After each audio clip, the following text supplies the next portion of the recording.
YouTube channel.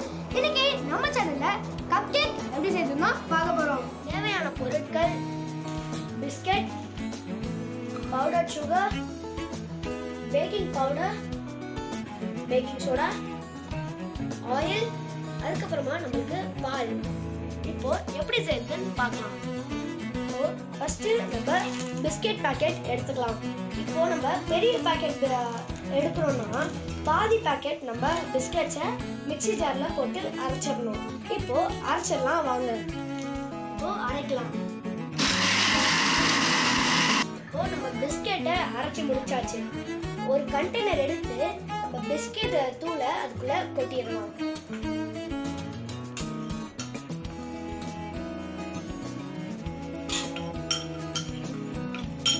கொட்டியாச்சு.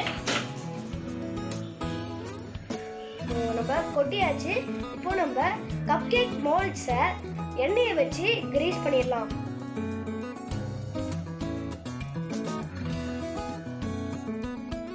இந்த மாதிரி தான் கிரீஸ் பண்ணணும், பார்த்துக்கோங்க.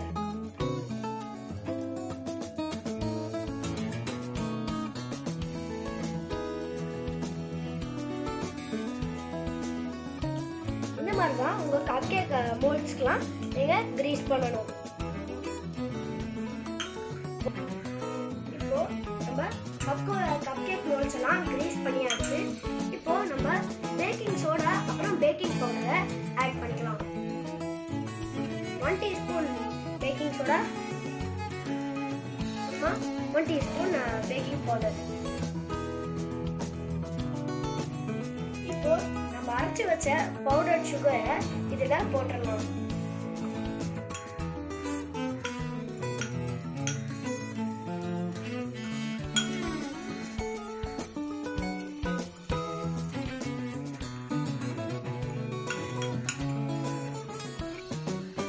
நம்ம sugar baking soda baking powder போட்டாச்சு. இப்போ லம்ப்ஸ் இல்லாம இதை நல்லா மிக்ஸ் பண்ணிடலாம்.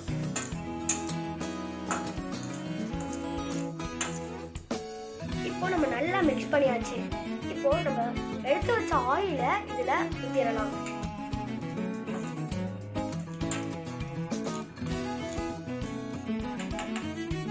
ஆயில ஊத்தியாச்சு. இப்போ நல்லா லம்ப்ஸ் இல்லாம மிக்ஸ் பண்ணிடலாம்.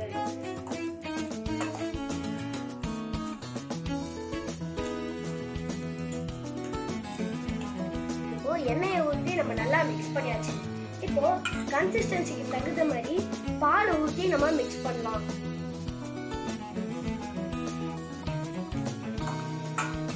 கொஞ்சம் கொஞ்சமா தான் நம்ம பாலை மிக்ஸ் பண்ணணும். இப்போ நம்ம பேட்டரை ரெடி பண்ணியாச்சு.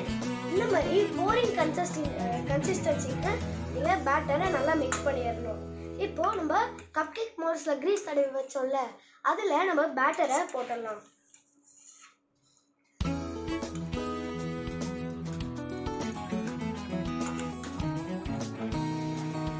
நம்ம எல்லா மோல்டுலயும் பேட்டரை ஊத்தியாச்சு. எப்பவுமே எந்த கேக் செய்யறது இருந்தாலும் மோல்டுல நம்ம ஃபுல்லா பேட்டரை ஊற்றக்கூடாது. எப்பவுமே நம்ம கொஞ்சம் இடம் விட்டு தான் பேட்டரை ஊற்றணும். அது ஏன்னு கேட்டீங்கன்னா, நம்ம அவன்ல வைக்கும் போது அந்த பேட்டர் பொங்கி வர்றதுக்கு கொஞ்சம் இடம் தேவை. இப்போ நம்ம பேட்டரை ஊற்றிட்ட உடனே லைட்டா ஒரு 2 டேப் பண்ணிடலாம். அப்போதான் அதுல இருக்க ஏர் பபிள்ஸ்லாம் போகும். இப்போ டேப் பண்ணியாச்சு. இப்போ ஒரு பக்கம் அவன் 180 டிகிரியில ப்ரீ ஹீட் ஆயிட்டு இருக்கு. இதை நீங்க 15 மினிட்ஸ் ப்ரீ ஹீட் ஆக விடணும். இப்போ ப்ரீ ஹீட் ஆயிட்ட அவன்ல நம்ம பேட்டர் மோல்டுல ஊத்தி வச்சோம்ல, அதை நம்ம அவன்ல வச்சிடலாம். இதை நீங்க 15 மினிட்ஸ் அவன்ல வைக்கணும். நீங்க 180 டிகிரியில வைக்கணும். யம்மியான கப் கேக்ஸ் ரெடி ஆயிடுச்சு. பாருங்க கப் கேக் எவ்வளோ ஃப்ளஃபியா வந்திருக்குன்ட்டு. இது கண்டிப்பா டேஸ்டா இருக்கும். செஞ்சு பார்த்துட்டு கமெண்ட் பண்ணுங்க. இப்போ யம்மியான கப் கேக்ஸ் எப்படி செய்யுதுன்னு பார்த்துட்டீங்க. இந்த வீடியோ உங்களுக்கு பிடிச்சிருந்தா லைக் பண்ணுங்க, ஷேர் பண்ணுங்க, மறக்காம கமெண்ட் பண்ணுங்க. சப்ஸ்கிரைப் பண்ணிட்டு பக்கத்துல இருக்க பெல் ஐகானை கிளிக் பண்ணீங்கன்னா ஆல் என்ற ஆப்ஷன் காட்டும். அந்த ஆப்ஷனை கிளிக் பண்ணீங்கன்னா நான் அப்லோட் பண்ற வீடியோஸ் உங்களுக்கு மேல நோட்டிஃபிகேஷன் வரும். Bye friends.